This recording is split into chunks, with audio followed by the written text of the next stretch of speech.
Assalamualaikum warahmatullahi wabarakatuh. Saya Amalia Azhara Salsabila, NIM 233141077 dari kelas PGMI 3B. Di sini saya akan menjelaskan secara singkat materi tentang proses sosialisasi dan mobilitas sosial. Sebelumnya, apa sih sosialisasi?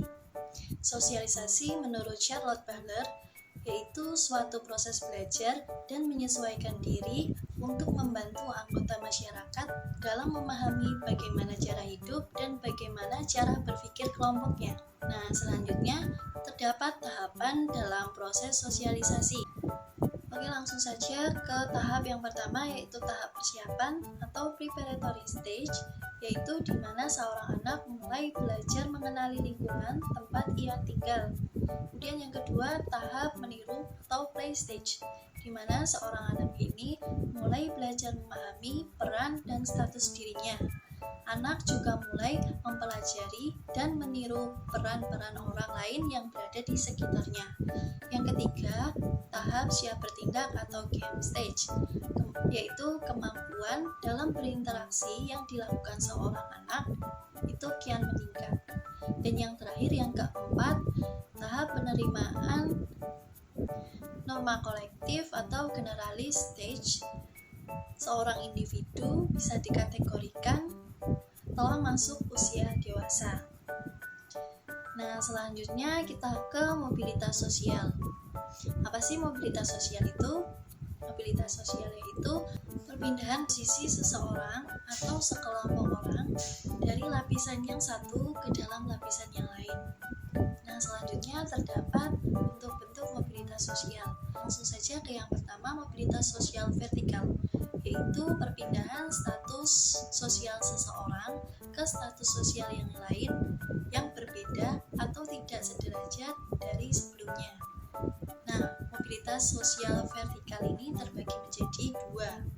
Yang pertama, vertikal ke atas, yang kedua, vertikal ke bawah. Contoh dari vertikal ke atas yaitu seseorang yang mengalami kenaikan jabatan.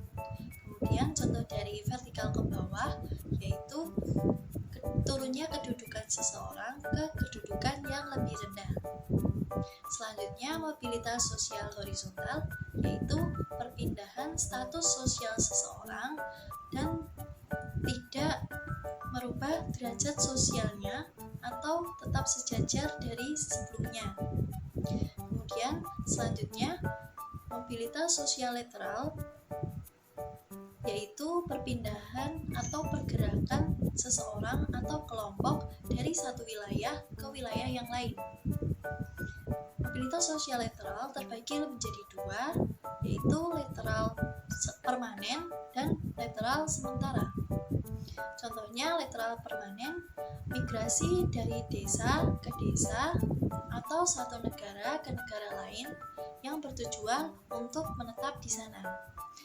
Kemudian lateral sementara itu contohnya pekerja migran musiman seperti mahasiswa yang pindah dari rumah ke kos untuk berkuliah.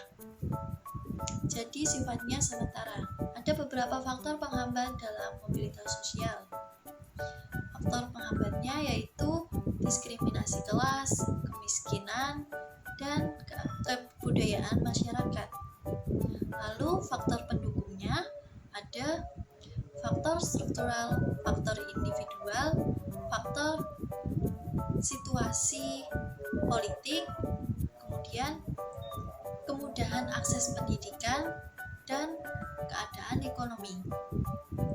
Nah, selanjutnya ada dampak positif dan dampak negatif dari mobilitas sosial. Dampak positifnya itu mendorong seseorang untuk lebih maju dan mempercepat perubahan ke arah yang lebih baik. Kemudian dampak negatifnya yaitu munculnya berbagai konflik,